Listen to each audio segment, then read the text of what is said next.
Sanibonani balandeli bamkhulu Mhlongo, okhulumayo uSanelisiwe. Sizonitshontshela nje kancane umkhulu Mhlongo sila emzini omkhulu wakhe, la ethi maseqede khona ukusebenza lapha esigodlweni sakhe ezazophumulela khona.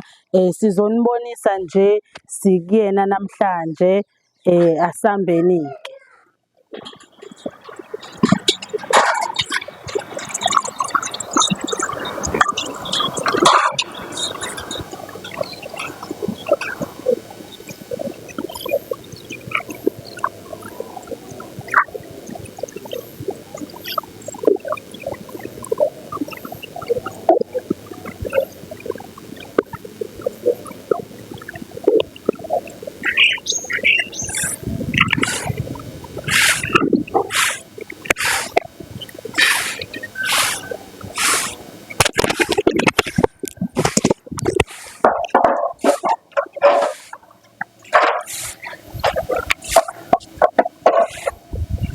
Hey, kana.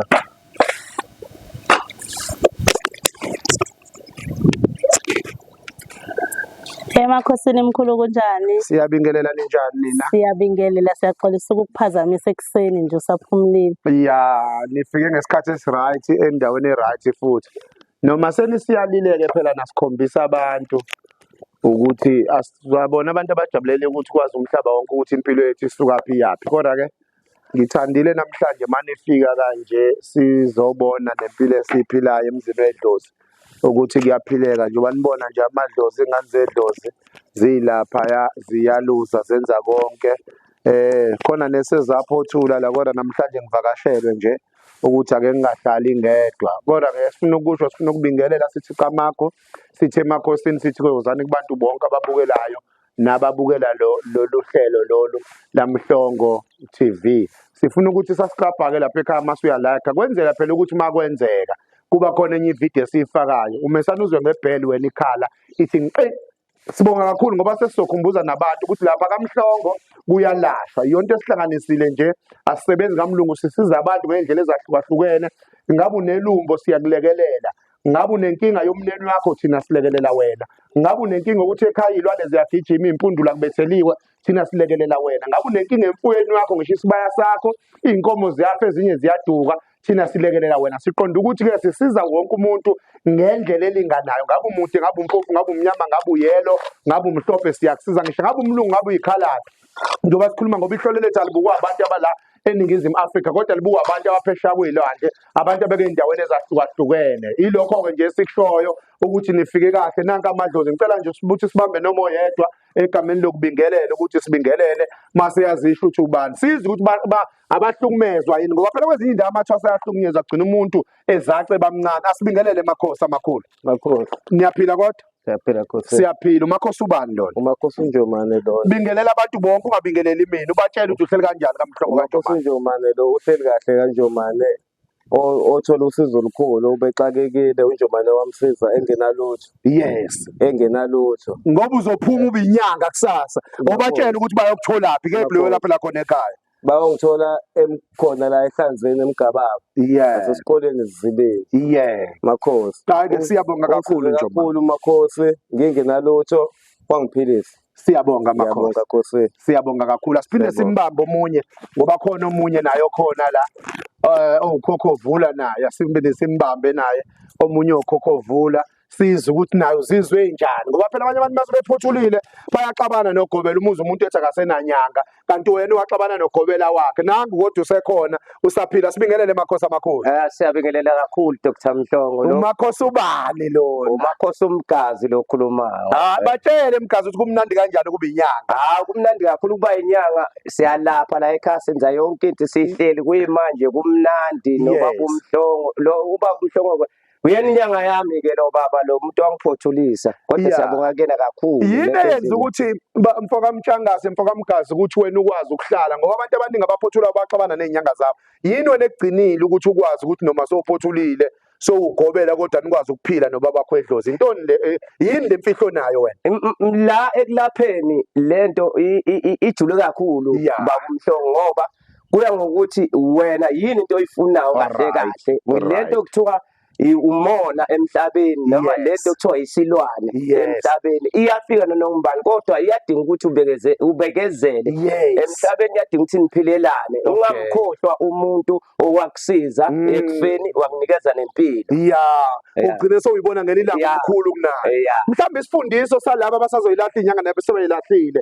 abahambe bethi bathakathiwe manje mhlawumbe kwatshotshwa amadlozi abo, ungathini wena mfoka Mgasi? Mina into engingayisho uyabona lento edlozi kuya ngokuthi wena uyayiphilela yini. Ake siqale la kuqala lento edlozi ufuna uyiphilele noma into muyithanda ufuna uyiphilele. Right. Ngokuqala lokho nokuthi ke umuntu okusizayo ungamthathi njengokuthi mhlawumbe idlozi wena kufuna kube uwena oyigqugquzelayo ngokuphila uyigqugquzela ukuthi mayekutshela inyanga yathi phahla wenza into ukuthi ngoba edlozini kuyenzeka mawutshela into eyinyanga yakho ungayenzi wena ufuna ukwenza ngendlela yakho ngekhanda lakho idlozi nalo selihleka selibaleka selisuka kuwena libuyela emuva noma lisuke kuwena liyongena komunye umuntu bese uthi wena awusizakalanga kanti awuyenzanga lento inyanga yakho yathi yena Awuthobekanga ngamanye amazwi.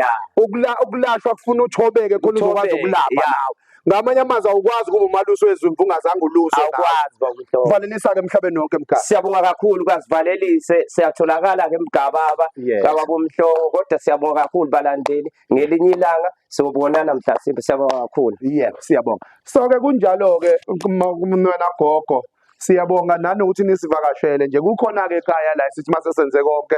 Asimiselanga kodwa ngokunivezela wonke amakhaya, simisele ngokuthi sinivezele kancane kancane impilo esiyiphilayo ngoba asizona igebengu. Umsebenzi wethu siyayithemba ngawo.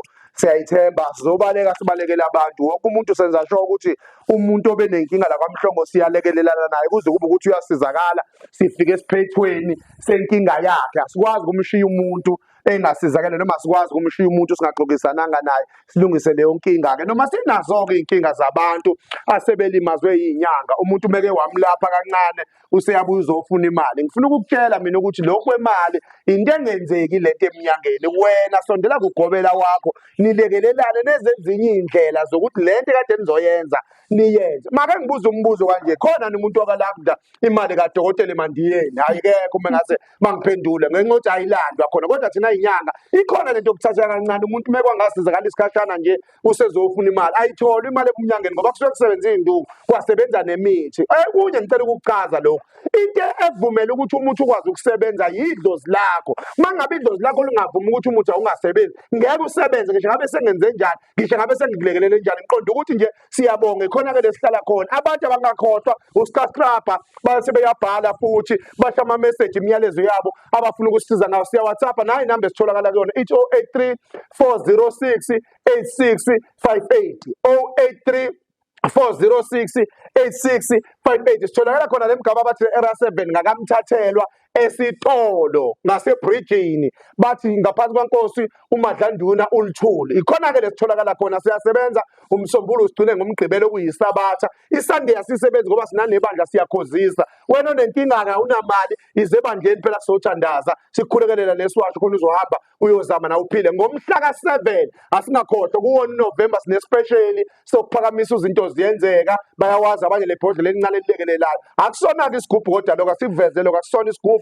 ngoba abanye abantu bafuna into zoshweleni kodwa ezobanzela amamiliyoni. Isigubhu kuzobe kulesi sigubhu sewashi lesi esobe siwu-15,000 ngalo langa kodwa iprice yakhona u-30,000. Isilokuzana ibhodlela leli uzinto ziyenzeka lu-754 lifika kodwa wena mengase ulifuna mhla ka7 uzolithola only 5,000 iloko kuphela nje. 083 406 8658. Asibambane khona senjalo kunjalo futhi. Mhla ka7 siyaqala ekuseni kusa. Siyaqala ekuseni kusa ngabo-5 sobe sekukhala ibhodo ekukhala isifutho uphalaza kwenziwa zonke izinto. Sibaklina abantu ukuthi noma ungangahlupheka ngoNovemba kodwa ngoNovemba noma ngoDisemba kodwa uJanuwari wakho awube muhle kube ukuthi isiphetho siba sihle. Siqale noma singabheda kodwa isiphetho asibe sihle. Ave kudabukisa abantu sebefuna ama-uniform ey'ngane sebehamba kocela komalume kobhuti i-uniform ingasekho ngisho ingane inecathulo ey'bhobokile kodwa enza into e-right-ke wena ekuthenini imali ungayiphuzi utshwala. Mesalosondela kaMhlongo sikwazi ukulekelela 083 406 8658. Uwena uzubuhlungu besicathulo akube njalo futhi.